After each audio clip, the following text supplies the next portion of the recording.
Hello, Able Arts Work community. My name is Gabby. I'm the current occupational therapy capstone student intern. I'm here to show you some tips and tricks on how to set up the most optimal workspace environment and also introduce some preparatory activities that serve tremendous benefits. First, we can go down the checklist provided by the program on what students should complete before class. Have students finish snacks and meals before class. Declutter space. Remove distracting and unnecessary objects not pertaining to class topic. Have good lighting. Depending on the student's needs, make sure to have adequate lighting, whether low or bright light. Place materials and covered drinks in arm's reach. Remove external or background noise, turning off electronics such as TV, radio, and keeping additional conversations at a minimum. Dressing appropriately, making sure students are not wearing pajamas, but rather layered clothing they would wear to program in person. This is great practice to prepare for the transition to in-person classes. Do preparatory activities such as stretching, walks, or even journaling before class. In order for nonverbal students to interact successfully with peers and staff, make sure their communication book is in arm's reach, along with their sensory tools in order to establish and practice self-regulation skills. Going into creating the most optimal desk setup, I will provide the definition of ergonomics. Ergonomics addresses human performance and well-being in relation to one's job, equipment, tools, and environment.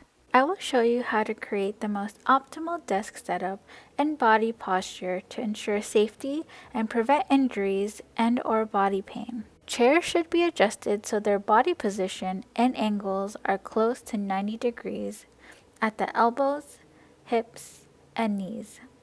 Have students seated in a chair with feet planted on the floor. Or if their feet cannot reach the floor, other options are placing a footrest under their feet or a heavy, sturdy shoebox to achieve the 90-degree angle at the knees. Screens should be at arm's length.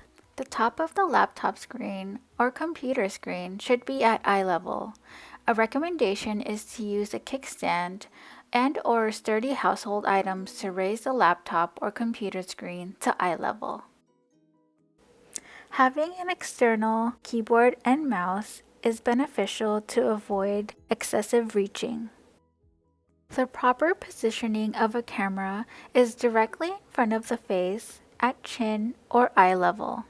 Applying these ergonomically safe adaptations and modifications to the student's workspace, along with moving out of the seated position every hour, is shown to improve activity participation, health, and safety. For students that experience difficulties in hearing their peers and staff during class, earphones and headphones are highly recommended. This is especially helpful when the background noise cannot be muted. Other recommendations are having the volume on an appropriate level.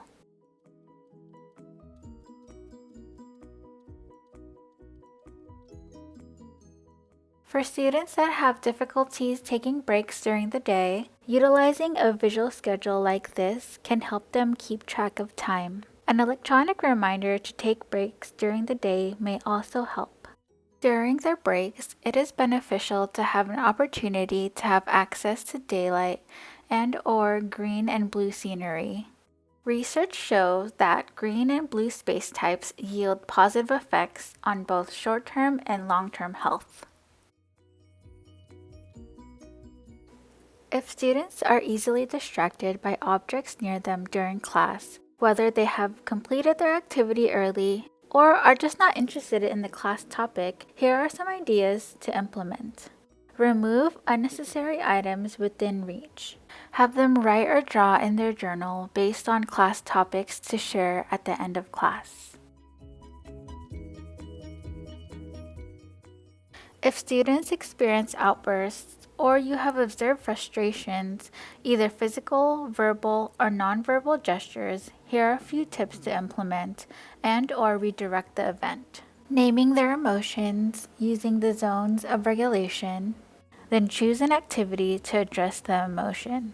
An example of an activity is engaging in stretching, some breathing exercises, mindfulness meditation, and the use of sensory tools. Engage in movement, either modified yoga, tai chi, and other types of movement, such as taking a walk outside to get fresh air. I hope those tips, tricks, and recommendations are helpful in creating the best environment for students and staff to have amazing class experiences. Thank you so much, Able Artswork community, for watching. Bye!